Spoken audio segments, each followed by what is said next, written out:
விடுதலை சிறுத்தைகள் மீது ஒரு அன்பு கொண்டவனாக பார்க்கிறேன். அங்கு இரண்டாம் கட்ட தலைவர்களோடு ஒரு நண்பனாக பழகியவனாக பார்க்கிறேன். இந்த நடவடிக்கை தேவையா?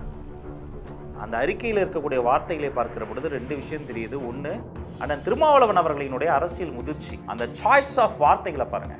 இவ்வளவு அரசியல் முதிர்ச்சியோட வார்த்தைகளை கோர்த்து கோர்த்து பார்த்து 6 மாசம் சஸ்பெண்ட் தான் பண்ணிருக்காங்க. முதல்ல கட்சியில அவர் நீக்கவே இல்லைங்க. ரெண்டாவது விஷயம், இந்த நடவடிக்கை கூட எதுக்கு? அப்படி என்னங்க ஆதவர்ஜனா தப்பா பேசிட்டாரு? அவரை நம்ம இப்படி இது பண்ற அளவுக்கு இதை விட தப்பு தவறா தாழ்த்தி எவ்வளோ பேர் பேசுறாங்க. அவங்களாம் அந்த நடவடிக்கை எடுத்தாங்களா? அவர் என்ன பண்ணாரு? நீங்க பண்ண மாதிரி ஏதாவது சிறுமைப்படுத்தினாரா? சாதி ரீதியா யாரையாவது தப்பா பேசினாரா? இல்லீகலா இந்திய அரசியலமைப்பு சட்டத்திற்கு எதிராக அவர் ஏதாவது பண்ணாரா? பவர் ஷேரிங் கேட்டார். ஆதவர்ஜனா பேசுனதுக்கு நீங்க கட்சி விட்டு சஸ்பெண்ட் பண்ணீங்க.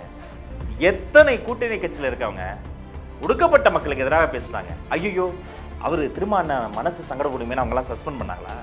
ஒரு பெரிய தலைவர், திமுகவினுடைய பெரிய தலைவர், தலித் ஒருத்தர் ஜட்ஜா வந்தா அது திமுக போட்ட பிச்சைன்னாரு. திருமாவளவன் மனசு சங்கடப்படணும் அவர் கட்சியில இருந்து சஸ்பெண்ட் பண்ணாங்களா? 15 வருஷத்துக்கு முன்னாடி இருந்த மாதிரி கிடையாது தமிழ்நாடு நிலைமை. பெண்கள் பார்த்துக்கிட்டு இருக்கிறாங்க. சைலண்டா ஒவ்வொரு வீட்லயும் பெண்கள் தீர்மானிச்சுட்டு இருக்காங்க யாருக்கு ஓட்டு போடக்கூடாதுன்னு தீர்மானிச்சுட்டு இருக்காங்க. நீங்க மீடியா பவர் வச்சிருக்கலாம், சோசியல் மீடியாவை நீங்க இது பண்ணலாம். ஆனா கிரவுண்ட் ரியாலிட்டியில மக்கள், சாமானிய மக்கள் பார்த்துட்டு இருக்கிறாங்க. உங்க கேள்விக்கான பதில், இருமாப்போடு அதிகார வெறியோடு எங்களை அசைக்க முடியாதுன்னு நினைக்கிற ஒவ்வொருத்தருக்கும் ஒன்று சொல்றேன். சிதிலம் அடைந்த கோட்டைகள்லாம் போய் சுற்றுலா பார்த்துட்டு வாங்க. ஒரு சாமானியனின் ஒரு கண்ணீர் துளி போதும் சாம்ராஜ்யங்களை வீழ்ந்த வரலாறு. திமுக, அதிமுக, எல்லா கட்சி, சர்வ கட்சி, அரசியல்வாதி வீட்லயும் ஒரு விஜய் ஃபேன் இருக்காரு. ஆனா விஜய் ஃபேன்ஸ் இருக்கிற அந்த அதே வீட்டில் அதே செல்வாக்கோட அதே கட்சிகள் இனிமேல் அதே மாதிரி இருக்குமா? முடியாது. டேமேஜ் பெருசா இருக்கும். தமிழ்நாடு அரசியல் மிக விரைவாக சூடு பிடித்து கொண்டிருக்கிறது. நான் பிறந்ததுலேருந்து இத்தனை வருஷம் அந்த சூடு பிடித்தல் ஒரு மாதிரி ரொம்ப இது மாதிரி நான் பார்த்தது. ஏன்னா கலைஞர் அம்மா அந்த ஒரு போட்டி இருக்கும், அதுக்கப்புறம் எடப்பாடி ஸ்டாலின் போட்டி வந்துச்சு, அடுத்து உதயநிதி துணை முதலமைச்சர், அதுக்கப்புறம் வருது. எப்போது விஜய் தனது அரசியல் பயணத்தை தொடங்குறேன்று அறிவிக்கிறாரோ அப்பையிலிருந்தே தமிழ்நாடு அரசியல் ஒரு மாதிரி சூடு பிடித்து கொண்டே இருக்கிறது. ஒவ்வொரு மீடியாக்களும் விஜயை கவனித்து கொண்டே இருக்கிறார்கள். டெய்லி ஒரு நியூஸ் விஜயை பற்றி போட்டே ஆகணுன்ற ஒரு இது வந்துக்கிட்டே இருக்குல்ல. அதை ஃபஸ்ட்டு நம்ம எப்படி பார்க்கலாம்? நான் பிறந்ததுலேருந்தே அவமானங்களை, வஞ்சகங்களை, வீழ்த்தலை, நரித்தனங்களை, பள்ளம் பறிப்பதை, ஓவராக ப்ராமிஸ் பண்ணிவிட்டு அதுக்கப்புறம் எதுவுமே செய்யாமல் போவதை, நான் பிறந்ததுலேருந்து, தவழ்ந்ததுலேருந்து, நடந்து ஓடினதுலேருந்து இதை மட்டும்தான் பார்த்து கொண்டு இருக்கிறேன். தற்போது வரை அதை மட்டும் தான் பார்த்து கொண்டு இருக்கிறேன். எப்போ பாலிடிக்ஸ் மாறிச்சு தெரியுமா? பவர் ஷேரிங்ன்ற வார்த்தையை நீண்ட நெடுங்காலமாக மற்ற மாநிலங்களில் இடங்கள்லாம் அதை தந்துக்கிட்டு இருக்காங்க பிரதர். தமிழ்நாட்டில் அது ஒரு தேவைன்ற உணர்வே நிறைய பேருக்கு வரல. அப்ப ஒரு இடத்திற்காக எங்கேயாவது எதிர்பார்த்து நிற்பதை விட 100 இடத்தில் எதிர்த்து நிற்கலாம். இது மக்களுக்கு வரணும். எத்தனை நாள் குடிஞ்சு குடிஞ்சு போவீங்க, தாழ்ந்து தாழ்ந்து போவீங்க? நிமிர்ந்து நில்லுங்களேன், ஃபைட் பண்ணுங்களேன். அப்போ தொடர்ச்சியாக வாழ்நாள் முழுக்க பல்வேறு அவமானங்களை பார்த்து சக மனிதனால் இன்னொரு மனிதனுக்கு தீங்கு நேர்கிற போது பாதிக்கப்பட்ட மனிதன் தன்னை பாதுகாக்கக்கூடிய ஒரு தலைமையை தேடுவான். இப்போ அந்த காலம் நடந்துகிட்டு இருக்கு. அதனால இந்த நேரத்தில் தாவேகா தலைவர் விஜய் அவர்களினுடைய வருகை ஒரு நம்பிக்கை ஈர்ப்பு விசையாக மக்களையும் ஊடகத்தையும் ஈர்க்குது. அதுதான் நீங்கள் விட்னஸ் பண்ணுற இந்த எழுச்சிக்கு. கண்டிப்பாக நீங்கள் சொன்னபடி இந்த பவர் ஷேரிங், ஆட்சியிலும் பங்கு அதிகாரத்தில் ஆட்சியில் பங்கு, அந்த தான் திருமாவின் கொள்கையிலே அது ஒன்று இருந்துட்டு இருக்குன்னு நினைக்கிறேன். திருமா சாரோட கொள்கையிலே அது இருக்கும்போது இதுவரை அதை பற்றி அவங்க ரொம்ப ஃபோர்ஸ்டாக பேசினதில்லைன்னு நினைக்கிறேன். எப்போ ஆதவர்ஜனா அவரை துணை பொதுச் செயலாளர் வராரோ அந்த இதை அழுத்தி அழுத்தி சொல்லிக்கிட்டே இருக்காரு. இன்னைக்கு அவரையே சஸ்பெண்ட் பண்ணியிருக்காரு ஒரு 6 மாதம். இதை எப்படி பார்க்கலாம்? விசிக தோழர்கள் மத்தியில் ஒரு சங்கடம் ஏற்பட்டுருமா அப்படின்ற ஒரு கேள்வி இங்கே வருதுல. நான் தமிழக வெற்றி கழகத்தினுடைய ஒரு ஆதரவாளராக வெளியிலிருந்து பல விஷயங்கள் சொல்கிறேன். ஆதவர்ஜனா நீக்கப்பட்டது குறித்து தமிழக வெற்றி கழகத்தை பொறுத்த வரைக்கும் அவங்க நிலைப்பாடு நான் கணித்து சொல்வது என்னன்னா, இது விடுதலை சிறுத்தைகளினுடைய உட்கட்சி பிரச்சனை, அதில் எதுவும் சொல்லாமல் இருப்பது தான் உசிதம். தேவை ஏற்பட்டால் அது ஒரு விளக்கம் கூட அவங்க ஃபியூச்சரில் with respect to the situation அவங்க தான் சொல்லலாம். பட் நான் அது மட்டும் இல்லை, ஒரு ஊடகவியலாளராக பார்க்குறேன், விடுதலை சிறுத்தைகள் மீது ஒரு அன்பு கொண்டவனாக பார்க்கிறேன், அங்கு இரண்டாம் கட்ட தலைவர்களோடு ஒரு நண்பனாக பழகியவனாக பார்க்கிறேன். இந்த நடவடிக்கை தேவையா? அந்த அறிக்கையில் இருக்கக்கூடிய வார்த்தைகளை பார்க்கிற பொழுது ரெண்டு விஷயம் தெரியுது. ஒன்று, அண்ணன் திருமாவளவன் அவர்களினுடைய அரசியல் முதிர்ச்சி, அந்த சாய்ஸ் ஆஃப் வார்த்தைகளை பாருங்க. இவ்வளவு அரசியல் முதிர்ச்சியோட வார்த்தைகளை கோர்த்து கோர்த்து பார்த்து 6 மாசம் சஸ்பெண்ட் தான் பண்ணியிருக்காங்க. முதல்ல கட்சியில தான் அவர் நீக்கவே இல்லைங்க. ரெண்டாவது விஷயம், இந்த நடவடிக்கை கூட எதுக்கு? நான் ஒரே ஒரு கேள்வி கேட்குறேங்க. நான் ஒரு சாதாரண மனிதனா கேட்குறேன். டிவியில் நியூஸ் பார்ப்போம்ல, நீங்கள் பார்ப்பீங்களா? நான் பார்ப்பேன் பிரதர், கேமராமேன்லாம் பார்ப்பாங்களே. நான் நியூஸ் பார்க்குற ஒரு மனுஷனா கேட்குறேங்க. நான் நியூஸ் பார்த்துட்டு இருக்கேன். நான் பேர் சொல்ல விரும்பல, அவர் மீது எனக்கு எந்த தனிப்பட்ட இதுவும் கிடையாது. ஆனால் எனக்கு வேதனையாக இருந்தது. ஒரு எம்பி கேண்டிடேட், ஒடுக்கப்பட்ட சமூகத்தில் இருந்து அத்தனை போராட்டத்துக்கு பிறகு அந்த இடத்த வாங்கி ஒரு எம்பி கேண்டிடேட், அந்த மாவட்டத்தினுடைய சீனியர் மோஸ்ட் டிஎம்கே லீடருடைய வீட்டை அம்மா காலில் விழுற. நீ ஏன்னா விழுற? ஏன் விழுற? விழுந்து கிடக்கிற மனிதர்களை தூக்கி பிடித்து நிமிர்த்துவதற்காக தான் உனக்கு அரசியல் அதிகாரம் வேணுங்கிறதுக்காக தானே மக்கள்லாம் முன்னாடி நிற்கிறாங்க. அப்போ விழுறாருன்னா அவர் விரும்ப விழுறார். அவர் ரொம்ப படிச்ச அந்த ஆள், அவர் வந்து பெரிய எழுத்தாளர், அவர் ஒரு பெரிய இன்டெலெக்சுவல். ஆனால் அந்த சுச்சுவேஷனில் நீ, அதாவது திமுகவினுடைய சீனியர் மோஸ்ட் லீடர் அமைச்சர் காலில் விழுந்தா கூட நம்ம ஏற்றுக்கவே முடியாது. அவருடைய மனைவி காலில் விழக்கூடிய அளவுக்கு தான் ப்ராக்டிக்கலாக இருக்குது. நியூஸில் பார்க்குறவங்க என்ன நினைப்பாங்க? பார்ட்டி கேடர்ஸ் மனசு வேதனைப்படாதா? அப்படி என்னங்க ஆதவர்ஜுனா தப்பா பேசிட்டாரு? அவரை வந்து நம்ம வந்து இப்படி இது பண்ற அளவுக்கு இதை விட தப்பு தவறா தாழ்த்தி எவ்வளோ பேர் பேசுறாங்க. அவங்களாம் அந்த நடவடிக்கை எடுத்தாங்களா? இது ஒரு லேமன் பாயிண்ட் ஆஃப் வியூல எனக்கு ஒரு பெரிய டிசப்பாயின்மெண்ட். புரியுது. ஏன்னா ஆதவர்ஜுனா வந்த பிறகு நிறைய மாற்றங்களை அவர் கொண்டு வந்தார். வந்து தோழர்கள் வந்து அந்த ஆட்சியிலும் பங்கு, அதிகாரத்தில் பங்கு, இதுவரை அந்த விசிக தோழர்கள் பேசி நான் பார்த்தது இல்ல. திருமாவளவன் அண்ணன் நெடுங்காலமா சொல்றாரு, இல்ல ஆட்சியில் பங்கு அதிகாரத்தில் பங்கு, எளிய மனிதனுக்கும் அதிகாரம், அனைவருக்குமான ஒரு அதிகாரம், அனைவருக்குமான ஜனநாயகம் என்பது அவருடைய போர் முழக்கமாகவே இருக்கிறது. ஆனா அதை தர்ற மாதிரியே ஒரு பாவலா பண்ணிக்கிட்டே இருந்தாங்க இத்தனை நாள். அது இப்போதுதான் வெட்ட வெளிச்சமாக உள்ளங்கை நெல்லிக்கனி போல பட்டவார்த்தமாக வெளியில் தெரிகிறது. இப்ப தாவேகா தலைவர் விஜய் அவர்கள் தொட்டுட்டார்ல, இத்தனை நாள் யாருமே அதை தொடலை, இனி அதை தொடாம யாருமே இருக்கவே முடியாது. அதுதான் பவர் ஷேரிங் தான் ஒரு மெயின் பாயிண்டா மாறப்போகுது நெக்ஸ்ட் 1.5 வருஷத்துக்கு. புரியுது. இதை நான் ஏன் கேட்கணும், ஆதவர்ஜுனா படி ஒரு விசிக தோழர்களே நிறைய பேர் ஒரு எழுச்சியோடு இருந்தாங்க. அவங்க வந்ததுக்கப்புறம் இவர் நமக்காக ஒரு போராடுறாரு, குரல் கொடுக்குறாரு அப்படின்ற ஒரு இதோட தொடர்ந்து வந்து விசிகாவுக்கு மாநாடு வெல்லும் ஜனநாயக மாநாடு சக்ஸஸ்ஃபுல்லாக நடத்தி காட்டினாரு. அதுக்கப்புறம் சிதம்பரம் அண்ட் விழுப்புரம் தொகுதியில் இந்த ஆன்லைன் மூலியமாக நிறையா திட்டங்களை விசிகாவுக்கு நிறையா பண்ணி கொடுத்துக்கிட்டே இருந்தார். அவருக்கு ஒரு அதிருப்தியாக தானே இருந்திருக்கும், இவ்வளவு நம்ம பண்ணி.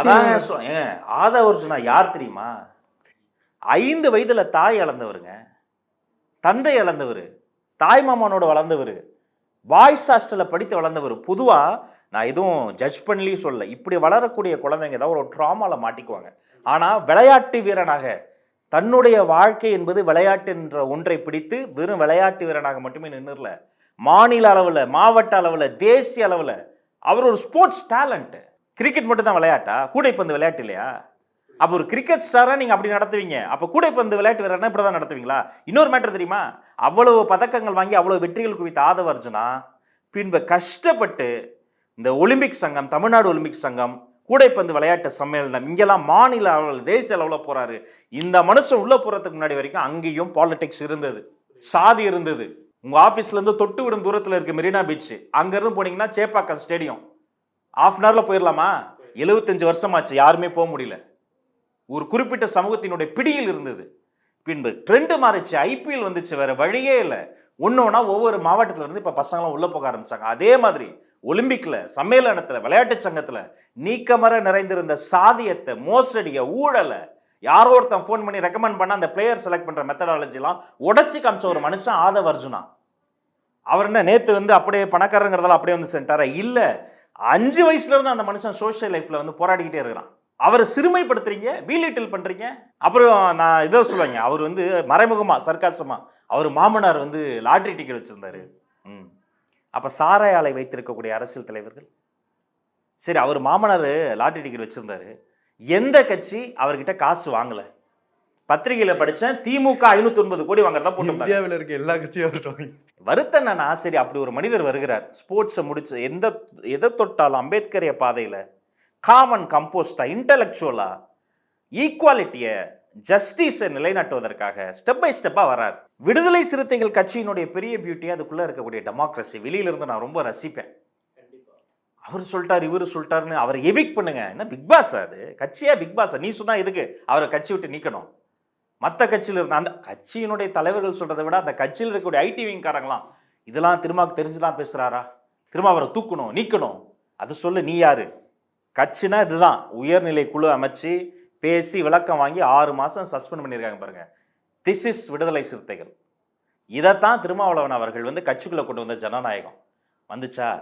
இப்போ இதே ஜனநாயகம் கட்சிகள்லாம் சேர்ந்து வைக்கிற கூட்டணியில் வரணும் தான் அதை வர்ஜனா பேசுகிறேன். ஆனா எனக்கு ஒரு கேள்வி இருக்கு. அவர் சஸ்பெண்டுன்னு சொல்லிட்டு இன்னொரு வார்த்தையும் இன்னைக்கு பிரஸ் மீட்ல சொல்லியிருக்காரு. அந்த 6 மாத காலம் அவருடைய நடவடிக்கை அப்படிதான் தம்பி பண்ணணும், அப்படிதான் பிராங்க்லின் பண்ணணும். அப்ப அவருக்குன்னு ஒரு கருத்து சொன்னேன். ஏன்னா அவர் வரும்போதே ஒரு கருத்து சுதந்திரத்தோட தான் அவர் ஜாயின் பண்ணும்போது ஒரு வார்த்தை சொல்லியிருந்தாரு. எனக்கு எவ்வளவோ கட்சிகள் இருந்தாலும் நான் விசிகால ஜாயின் பண்ணது ஒரு கொள்கைக்காக ஜாயின் பண்றேன்.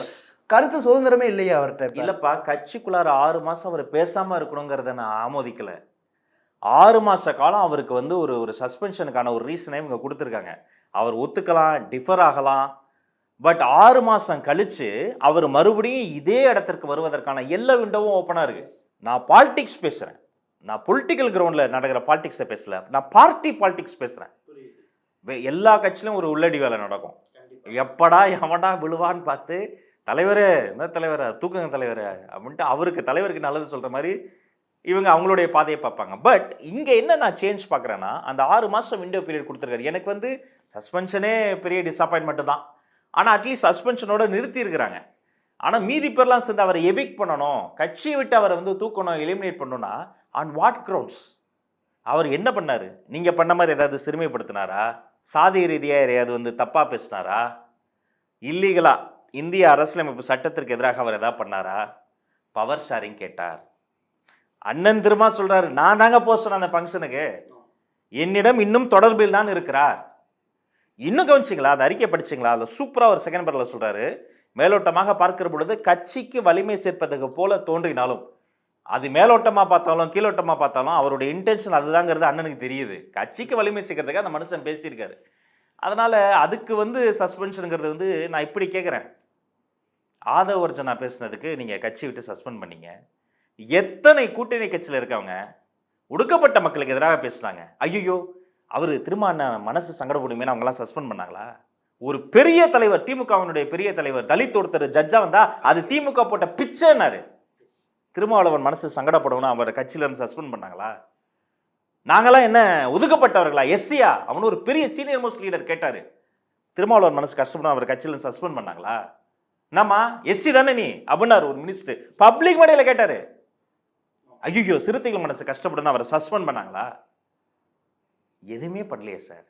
கூட்டணி தர்மத்துக்காக அண்ணன் திரும்ப அது மாதிரி பண்ணியிருக்கலாம். அந்த கூட்டணியில் தர்மப்படி இப்போ நான் சொன்ன இந்த சம்பவங்களின் போது அவங்களெல்லாம் சஸ்பெண்ட் பண்ணியிருக்கணுமா இல்லையா சார்? நீங்கள் சொல்லுங்கள் சார், ஏன் சார் பண்ணல? அவ்வளோதான் சார். அப்போ இங்கே பேசுகிற டெமோக்ரஸி வந்து கட்சிக்குள்ளே இருக்க டெமோக்ரஸி வேறு, கட்சிகளுக்கு நடுவே இருக்க டெமோக்ரஸி வேறு, பாலிடிக்ஸில் வர டெமோக்ரஸி வேறு. ஏன் இந்த டபுள் ஸ்டாண்டர்ட்ஸ்? அதை தான் ஒரு சாதாரண ஒரு லேமன் மட்டும் இல்லைங்க, பார்ட்டி கேடர்ஸில் இருக்கக்கூடிய சாதாரண தொண்டர்கள் இருக்காங்களே அவங்களுக்கு கூட ஒரு டிசப்பாயின்மெண்ட் இருக்கும். அதெல்லாம் அவங்க வந்து மதிக்கணும். வெறும் போஸ்டிங்கில் இருக்கவங்க சொல்கிறது மட்டும் கருத்து கிடையாது. அது கீழே ரூட்ஸ் உள்ளார ஒரு சிம்பத்தைசர் என்ன நினைப்பாங்க, மீடியாவில் நடுநிலையாக நியூட்ரலாக சிந்திக்கக்கூடிய சிந்தனையாளர்கள் என்ன நினைப்பாங்க, அம்பேத்கரிஸ் மனசில் என்ன இருக்குது, தன் அம்பேத்கரிஸ்ன்னு சொல்லிக்கிறவங்களாம் அம்பேத்கரிஸ் கிடையாது. அவருடைய லாங் டேர்ம் மிஷன் இருக்கு பாருங்க. உடனடி இலக்கல்ல தொலைதூர இலக்கிய கருத்தில் கொண்டு களமாடக்கூடிய எத்தனை சிந்தனையாளர்கள் அவங்களுடைய மைண்டில் என்ன இருக்கும் அதையெல்லாம் அவங்க கன்சிடர் பண்ணணும். எனக்கு ஒரு கேள்வி இருக்குது. என்ன இல்லைன்னா திருமாவுக்கு வந்து ஒரு அரசியல் திடீரென்ற ஒரு பயம் ஏற்படுது. ஏன்னா இப்போதைக்கு திமுக வந்து ஒரு கோட்டையா இருக்கு. இல்ல அதெல்லாம் ஏன் ஒண்ணு சொல்றேங்க, கூட்டணியை விட்டு விலகிட்டா ஒரு தோல்வியை சந்திச்சு அந்த மனுஷனை யாராலையும் பயமுறுத்த முடியாதுங்க. ஓகே, நான் இன்னும் ஃப்ராங்கா சொல்றேன், அவரை பார்த்து தான் எல்லாம் பயந்துருக்காங்க, அவரை பார்த்து தான் பதட்டமா இருக்கிறாங்க.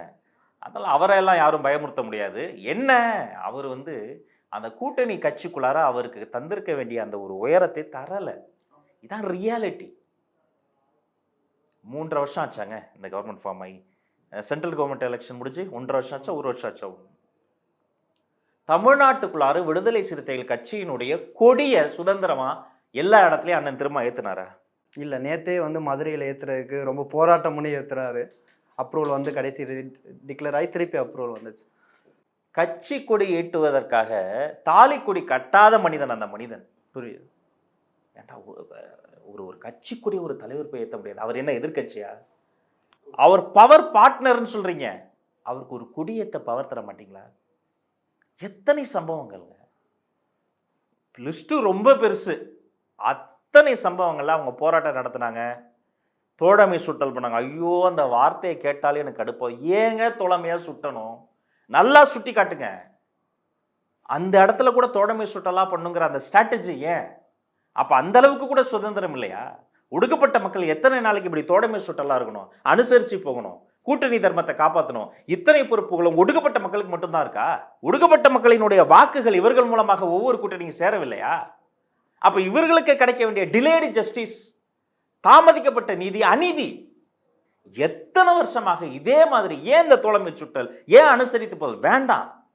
எதுக்கு நான் இதெல்லாம் பண்ணிக்கிட்டு? வாங்க வெளிப்படையா பேசுங்க. வெட்டு ஒன்று துண்டு ஒன்று பைனரியா பேசணும். அதற்கான காலம் கனிந்திருக்கிறது. யங் ஓட்டர்ஸ் பார்த்துக்கிட்டு இருக்கிறாங்க. 15 வருஷத்துக்கு முன்னாடி இருந்த மாதிரி கிடையாது தமிழ்நாடு நிலைமை.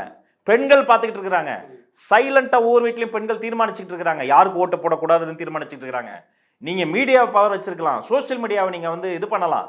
ஆனா கிரவுண்ட் ரியாலிட்டியில மக்கள், சாமானிய மக்கள் பார்த்துட்டு இருக்கிறாங்க. உங்க கேள்விக்கான பதில் இருமாப்போடு, அதிகார வெறியோடு, எங்களை அசைக்க முடியாதுன்னு நினைக்கிற ஒவ்வொருத்தருக்கும் ஒன்று சொல்றேன். சிதிலம் அடைந்த கோட்டையெல்லாம் போய் சுற்றுலா பார்த்துட்டு வாங்க. ஒரு சாமானியனின் ஒரு கண்ணீர் துளி போதும் சாம்ராஜ்யங்களை வீழ்ந்த வரலாறு இருக்கு.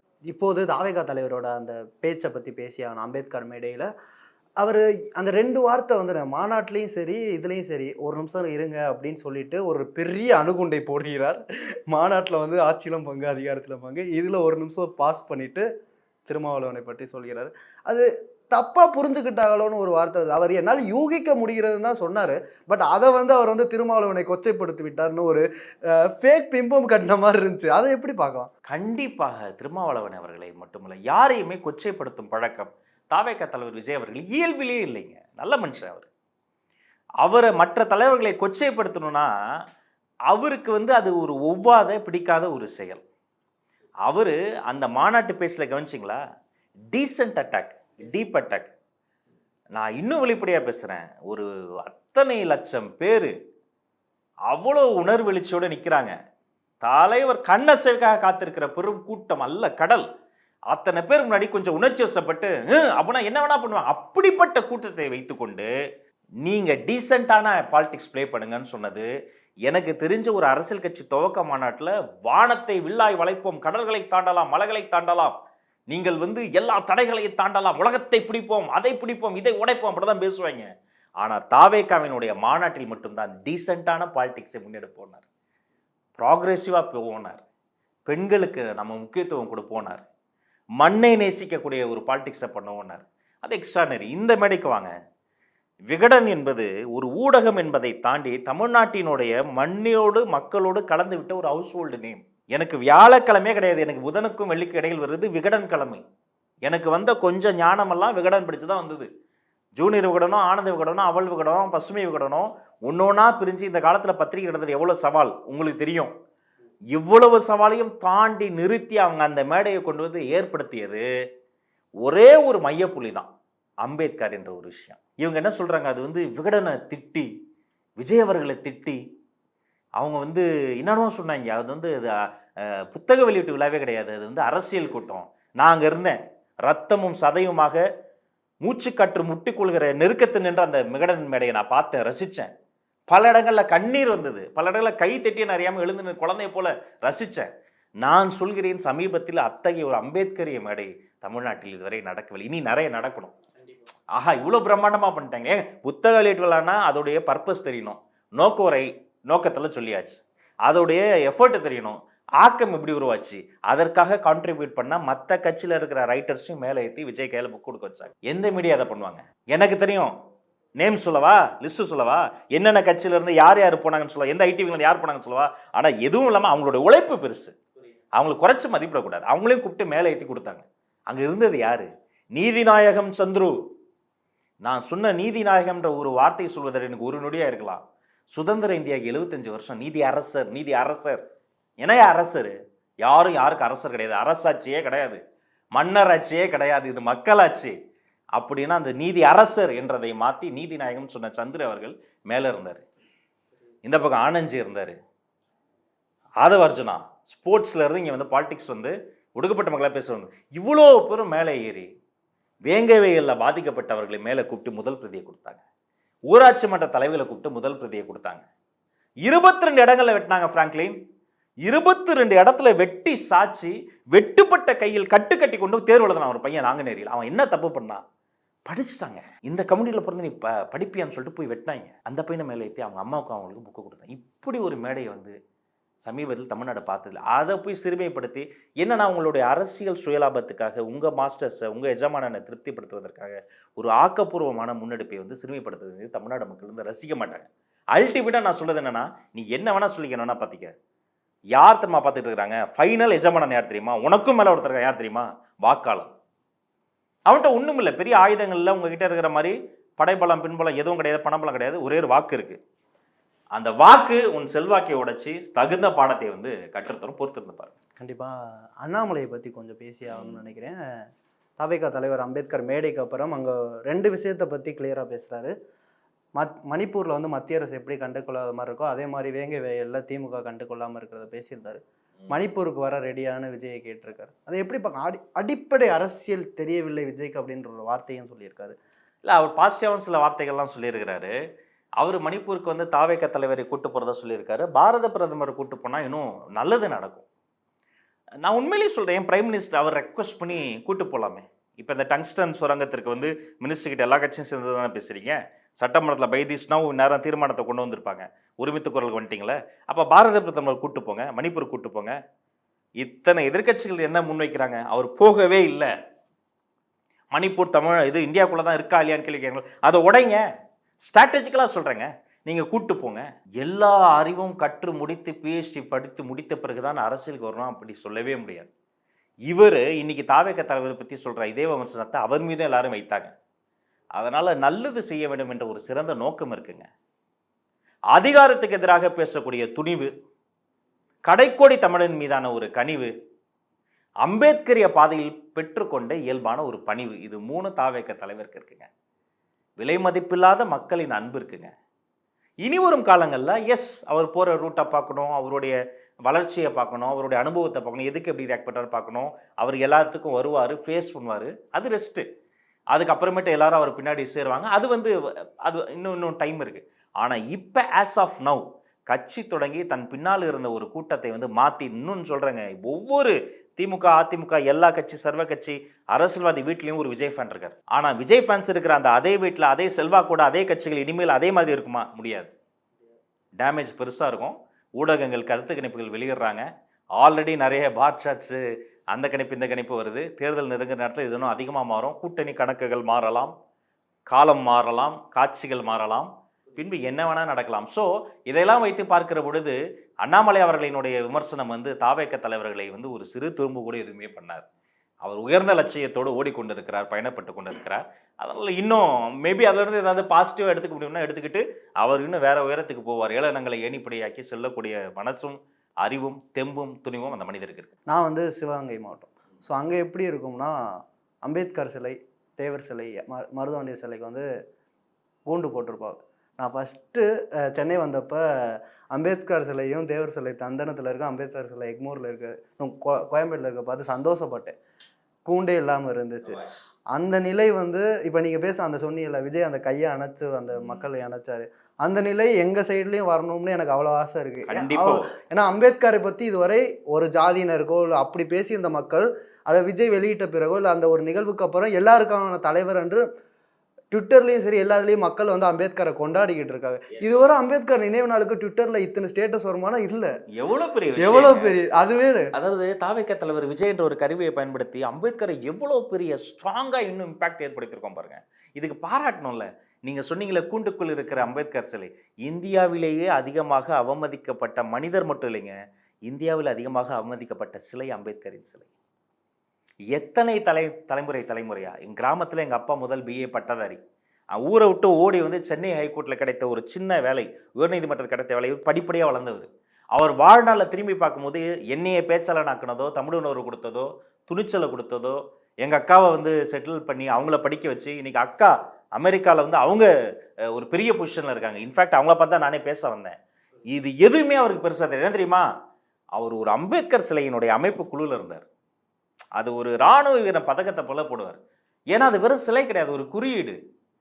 பாய்லர் கடையில் கோழிகளை அடைத்து வைப்பதை போல, சிறைச்சாலையில் கொடும் குற்றவாளிகளை அடைத்து வைத்ததை போல ஒரு பெரும் கூட்டம் தான் சாதிங்கிறது கிடையாது. அவர் எந்த சாதியில் பிறந்தாலும் யோசிச்சிருப்பார். மாடு போல உழைக்கக்கூடிய மனிதர்களை எல்லாம் 8 மணி நேரம் வேலை செய்யணும் சட்டம் கொண்டு வந்தார். மகப்பேறு காலத்திலையும் பெண்களுக்கு சம்பளத்துக்கூடிய விடுமுறை கொண்டு வாங்கினார். அவர் ஏன் தெரியுமா ஜாபை ரிசைன் பண்ணாரு? பெண்களுக்கான ஒரு மசோதாவை யாருமே சப்போர்ட் பண்ணலான்னு பெண்களுக்காக தன் பதவியை தூக்கி போட்டார். அப்பெல்லாம் டைப்பிங் கிடையாது. எழுதிங்க இந்த கை வேக வச்ச பொட்டேட்டோ வெஜ்ஜஸ் மாதிரி வீங்கிருமா. பை பிராக்டிஸ், பை பர்த் கிடையாது, பை பிராக்டிஸ்ல 2 கையில எழுத பழகிக்கிட்டார். எழுதி வலிக்கும் போது திருப்பி இப்படி 2 கையில எழுதுவாராம். ரொம்ப நேரம் எழுதி படித்து களைத்து போகும்போது அப்படி ஒரு தோட்டத்தில் ஒரு சின்னதாக ஒரு வாக்கு மாதிரி போயிட்டு வருவாராம். லிவர் டேமேஜ் ஆகி, உடல் பிரச்சனை, பித்தப்பையில பிரச்சனை ஒபீஸ் ஆகி, சுகர் ப்ராப்ளம் இவ்வளோ பிரச்சனைகள் வந்த போதும் எழுதி கொண்டே இருந்தார், படித்து கொண்டே இருந்தார். அவர்களுடைய collection one of the finest library in the country. அவருடைய dreams one of the biggest dreams in the world. அவருடைய உழைப்பு ஒன் ஆஃப் த எக்ஸ்ட்ராடினரி உழைப்பு, one of the extraordinary works ever attempted by any human being in this world. ஆனால் அவரை சிறை கொண்டு வைக்கிறீங்களேடா. அப்போ இந்த தமிழ்நாட்டில் தானே பிரச்சனை, அப்போ இந்த இந்தியாவில் தானே பிரச்சனை. இனி அம்பேத்கரை சிறைகூண்டில் இருந்து விடுதலை செய்யப்பட வேண்டும் என்பதுதான் காலத்தினுடைய தேவையாக இருக்கிறது. அதை நோக்கி தான் எல்லோரும் சொல்றாங்க. அந்த அம்பேத்கரிய பாதையில் தாவேக தலைவர் விஜய் அவர்களும் ஒரு முன்னெடுப்பை செய்திருக்கிறார். இன்னும் சொல்லப்போனால் எல்லாரும் இது வரணும். அவரை சாதி தலைவராக பார்த்த காலம் போய் சாதித்த தலைவராக பார்க்கணும் என்பதுதான் இந்த எளியவனின் வேண்டுகோள்.